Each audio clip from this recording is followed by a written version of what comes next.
Howdy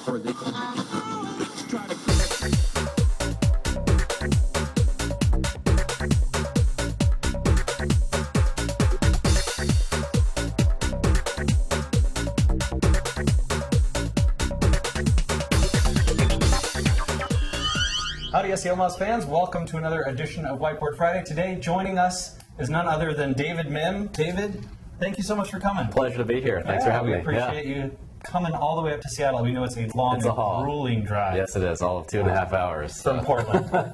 So David, today we're going to talk some about local search. And you recently released the sort of local search engine ranking factors, which we'll link to in the post. And it's a great resource. I definitely urge folks to check it out. But it doesn't give necessarily the whole story, right? It tells you sort of, here's what's important. But today we're going to sort of explain to folks, how do things make their way into Google's local search results? So start me off, right? Here's Google's local results and the universal search. How do things get into it? How do businesses make their way in? So the easiest way to get in and make sure that your business is there is to use what's called the local business center. So it's a place where you can go, any business can go and verify their information with Google. You might want to start actually by doing a search for your business within Google Maps. See what comes up. If nothing comes up, then submit a brand new listing to them. But chances are they'll have something about you from one of the other sources that we'll talk about later. Okay. And you can just click the link within the listing that they already have for you that says edit this business or something like that, and go right into the local business center and make sure your information. So wait a minute. Anyone can edit what's in the local business center? So there's two different ways to edit.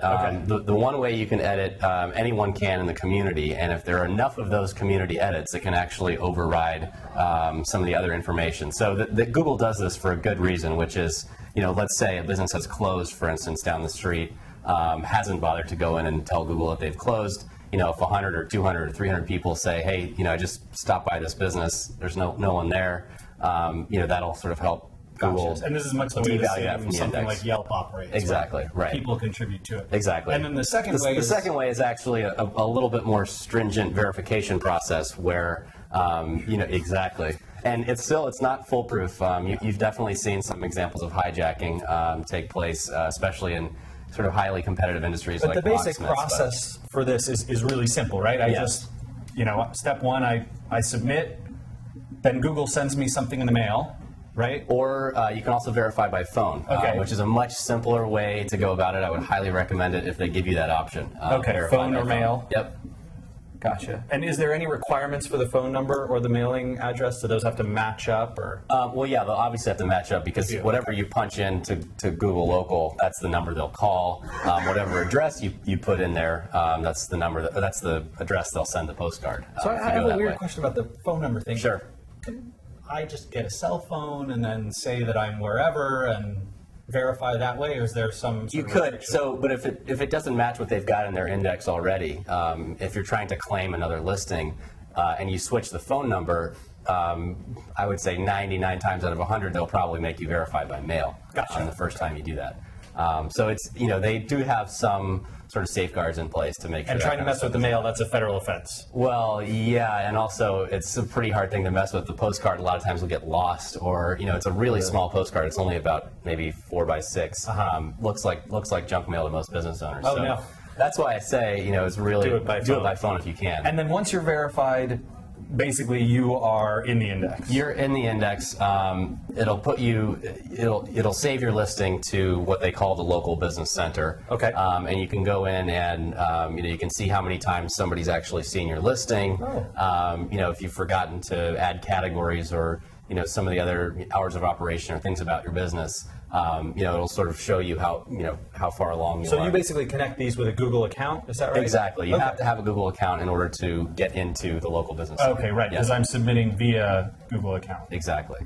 Very cool. And I'm sure we'll put the URL in the on the actual post, but make it so that it's everyone out there very simple. Go put it in. So tell me about these other data sources that feed into this. Right. So, not actually a very small percentage, and Google, doesn't release how many businesses are actually in their local business center, but a very, very small percentage have actually gone and claimed their listings. My God, verified their listings at Google. It's pretty. It's kind of shocking given how prominent the local search results are. I was going to say, I mean, people are pretty good about getting in the phone book. Exactly. And this, but very few people know that it exists. So it's really sad. So anyway, Google has to have some other way of getting, information about local businesses. And so, the first place they went when they were, starting to build their index was the old phone book directories, because, like you said, that's the place where most business owners, knew they had to get themselves into when they were just starting, setting up shop. So these trusted data providers. Exactly. So there's a couple that are sort of legacy data providers that most folks in the local space think that Google's relying on pretty heavily for their initial index. So Info USA is one of them. USA. Yep, and they've got a place you can go and submit online, even if you're not in their offline index. Axiom is another one.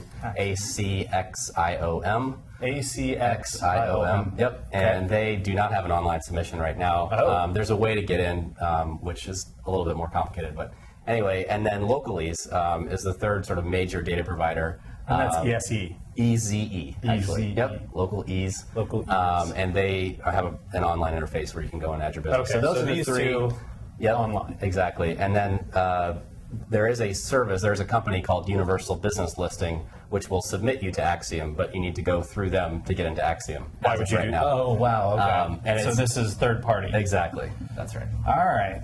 Fascinating. So that's the baseline level of data that Google is looking at in order to sort of seed their index. And so, chances are if you do a search for your business within Google Maps and the stuff that you find in there doesn't match what it should, or there might be a problem with these. It's coming from one of these other sources. And do these feed into other engines like Yahoo or Microsoft? So you should go and fix these at the source. Absolutely. As well as getting yourself into Google. Absolutely. Now the first place I would go is definitely go straight to Google and fix it there first. And then, even if you think that corrects it and Google's actually showing the right information, you still want to go back around and make sure it's correct in these other places. Because as you said, not only, they feed all these other websites, which not only is that valuable, if somebody's on another website and trying to find your business, but Google relies on that as part of their web crawl to attach, those listings to the listing that actually comes out. So if they feel like there's something not jiving between these two sources, they could have a problem. Exactly right. And we've shown this web crawl to sort of have some overlap with these trusted data providers. Why is that? Right, because there are other sort of legacy offline type of websites, superpages.com, yellowpages.com. A lot of people sort of think that there might be some relationship there. So they might do some data mining. Either direct or indirect, right? Even if they're not taking a feed directly from these places, they might be crawling them and saying, all right, I have a lot of trust that Superpages has gone out and gotten a good index. If a business is listed there with this information, it shows the same thing that's in my index, I'll weight that business a little bit higher. So one of the things that's interesting to me about this is that there's no sort of data from someone like the IRS or the U.S. government or other government entities or state entities where you have to register your business with the state, right? I mean, on the wall over there we have some notice to your employees and all this kind of stuff. And there's no data sources like that, as far as we know. Not as far as we know. Now, the Better Business Bureau is definitely a place where if you're in there and Google finds your listing, that is a very, very high quality source. Interesting. So that could feed sort of the overlapped, trusted crawl / web crawl. Exactly right. Exactly right. So essentially, the bottom line is, long and short of it is, you want to make sure your business information is correct on these high visibility websites. Whether or not Google's taking a direct feed from them, they're probably, if it's a. And we'll try and link to a list of all sort of 4 or 5 of these right on the post. Once this has all happened, data has been collected. It doesn't go straight into local results. Something happens at this interim step. What goes on here? Well, it's kind of a black box, for us in the local search space. And to be honest, Google's been having a few problems with it, especially recently. But basically, what they're trying to do is to match all of the information that they have, floating around the web. And if someone has claimed a listing with them, they're probably going to give this more weight than all of this other stuff.